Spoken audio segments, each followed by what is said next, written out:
Hey everybody, what's going on? This is Sean Freemason, OG. Check out my t-shirt right here. I am, in fact, the expert. And tonight, I'm going to be talking about the movie 1917, okay? Released in 2020, directed by Sam Mendes, with people on the set and in the acting cast who were also a part of Game of Thrones. This movie matters. And it's not just a good war movie, okay? It's an important film that anyone, any conscious human being should be aware exists and should watch and should pay attention to and should understand, because it has an important message, I believe. First of all, it's a phenomenal film all around. I just watched it again tonight for maybe the fourth or fifth time. And when I say watch this film, I mean that I watched it. I was not scrolling on my phone half the time. There was some chit-chat going on between myself and some of my company I had over. I was actually having a kind of a homecoming party, home warming party rather. I've just moved into a new place in Montana. I've been here for about a couple of weeks now, but I was in Massachusetts for about a week or so, and I just haven't had the opportunity yet to kind of have company over and to create an atmosphere here, which is an inviting of company, of people, of friends, co-workers. So I invited some people over and we kicked it for a little bit. We had some food, we had some drink, we had some smoke. We played some video games, some Tony Hawk Pro Skater, and then we signed up for PlayStation Now. We played some Golden Axe, and then we decided to put on this film.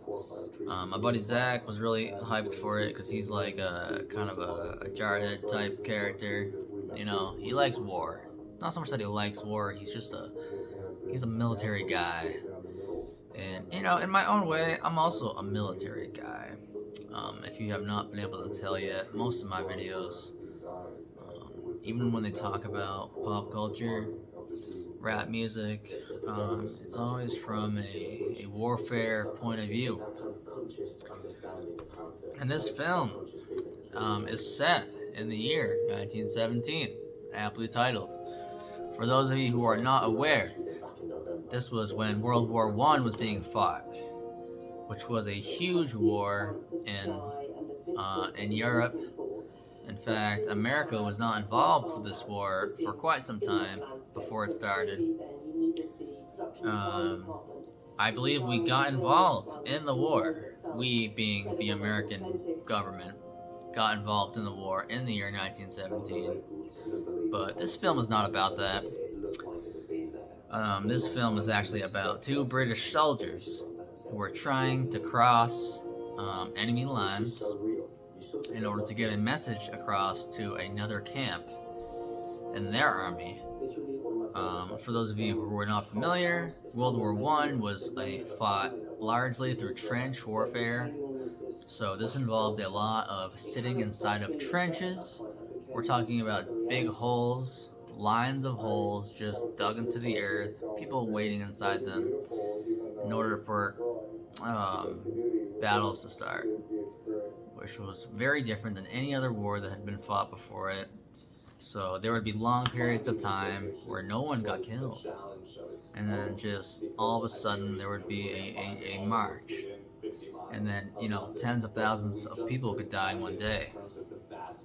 Think about what I just said. Tens of thousands of people could die in a single day. From what I know, I don't follow the war on terror too closely, but I'm not sure if 10,000 people have even died in the entirety of the Iraq War. At least not American soldiers. as far as like civilian casualties or Taliban casualties, I think their numbers are up there. But we're talking about American casualties have been relatively low compared to most wars we've fought. Not to diminish the seriousness of the war on terror, but I'm just trying to illustrate how World War One was a lot more devastating than wars after it would be. World War Two was pretty devastating as well, but I would say even World War One, which was called the Great War at the time, no one called it World War One because there was no World War Two yet. So at the time of World War One, it was called the Great War because it was the greatest conflict that had ever been fought up until that point in time. It was a global conflict, which was completely staggering if you think about it. Nowadays everything is global now. Global news, we hear it all the time. You log onto your news feed, you watch the news, there's no escaping global warfare. We are in a constant state of global warfare. But with World War One kind of started that, and it created the door for the current state of global warfare to happen. So we have this global warfare going on. Technically speaking, 1917 is a war movie, but I try to illustrate this as best as I can. There's not a single gunshot fired until 45 minutes into the film, and I actually checked. I was watching the movie and I was paying attention this time. I was paying attention every time I watched the movie so far, but this time I was looking for specific things, and I saw that not a single gunshot was fired until 45 minutes into the film. And that does not mean that the film was dull in any way. It's more of a suspense film, I guess you could say. Just the lack of conflict in a conflict setting has you, the viewer, really tense the whole time. You're waiting for something to happen, and that waiting for something to happen has you feeling nervous and anxious for the characters. So the movie is primarily set around these two characters who are looking out for each other, and they're going across enemy lines to inform one of their allied armies that they're being set up for a trap. And one of the peoples in that army is the brother of one of the characters we're watching go across enemy lines. So there's kind of this familial pull to the story. It's emotional. These characters are very human. They're definitely soldiers, but maybe not in the way you might think of soldiers to be. They're very relatable. They seem like normal dudes, and they seem almost like gentlemen, because this was a very this was a time in a period in time in our world history when the whole idea of a gentleman still existed. It's very rare nowadays. You do not see this kind of gentlemanly like behavior being demonstrated. But anyways, 45 minutes into the film, there's no gunshots. This is not your typical war film. This film is set in a place of warfare, but it's intended to be an emotional experience. I want to try to illustrate the greatness of this film without giving too many spoilers. I'll say that it's very bleak, and that there are very few warm moments in this movie. Perhaps the two exceptions that immediately come to mind is when one of the two soldiers, whom I will not name, encounters a civilian woman alone with her child in this kind of no man's zone where there's it's dangerous. There's there's things on fire everywhere, and there's this woman is hiding in kind of this underground room with her baby, and one of the soldiers stumbles upon her, and he gives the baby milk, which he had encountered a cow earlier in the film. It's the greatest of coincidences that this soldier just happens to have the one thing that this woman's baby needs, which is milk. For some reason or another, it's not explained. She's not able to produce milk. She cannot give the baby milk, and this baby needs milk to survive. He just happens to have it.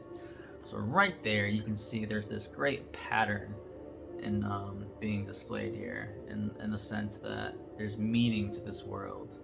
This is not a chaotic, upside down world. Despite the fact that there is, this despicable warfare going on, there is still order. There's still order going on. Order is still present, and it still defines human society, which we no longer have. We no longer live in a world which is ruled by order. Let's be very clear about that. The second scene, which demonstrates warmth in this movie, is the scene where one of the soldiers stumbles upon another group of soldiers. This is towards the end when he starts to reach the other army, singing a song. And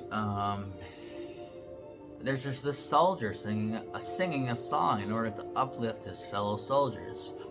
And I think this scene is really endearing, because it's something we no longer see nowadays. Usually we just we take out our phone if we want to listen to music, and we might throw a song on the stereo.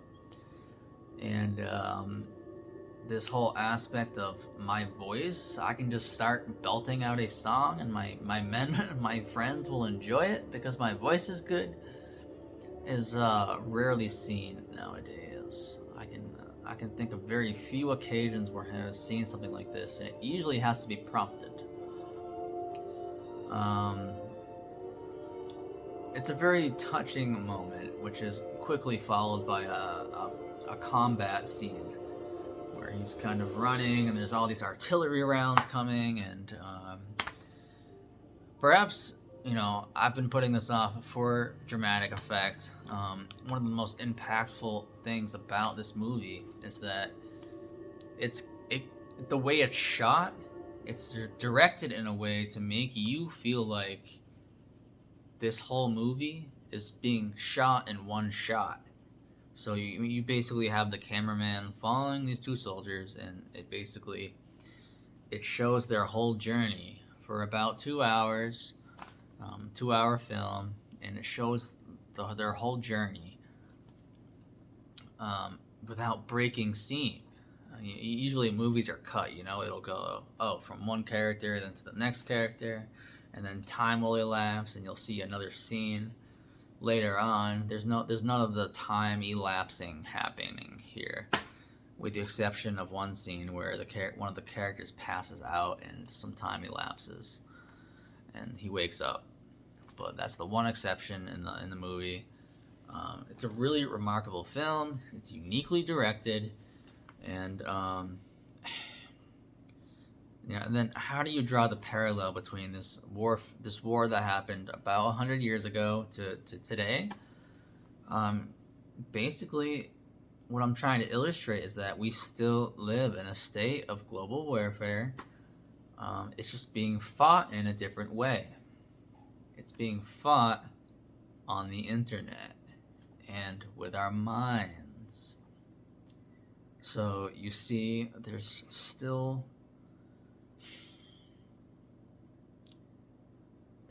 this global warfare going on, and it's really scary. And in fact, it might be in some ways scarier because there's less camaraderie happening than what is displayed in this film.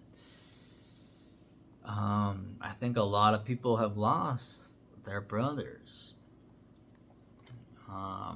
People who they saw as brothers, and they've lost these people to the war. the war happening in this country, in this world, and within ourselves. And I think this movie was a little too real for my friends here tonight. Maybe it wasn't the right choice to put on, but I really wanted to put it on because this film means a lot to me. It was the greatest film that I saw last year, and it's the greatest film I've seen since then.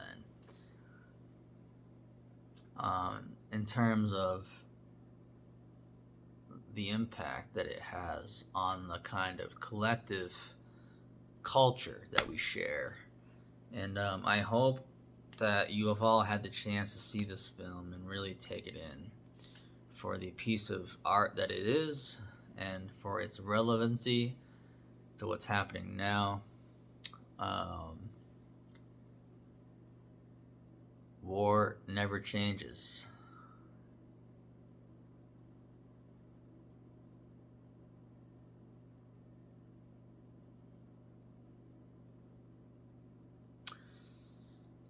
It's a really intense film, guys.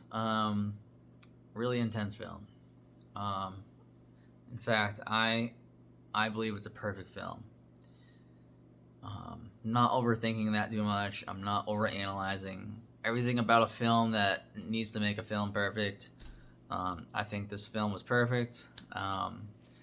It came at the right time, at the right moment. It has an entirely unique directing style to it.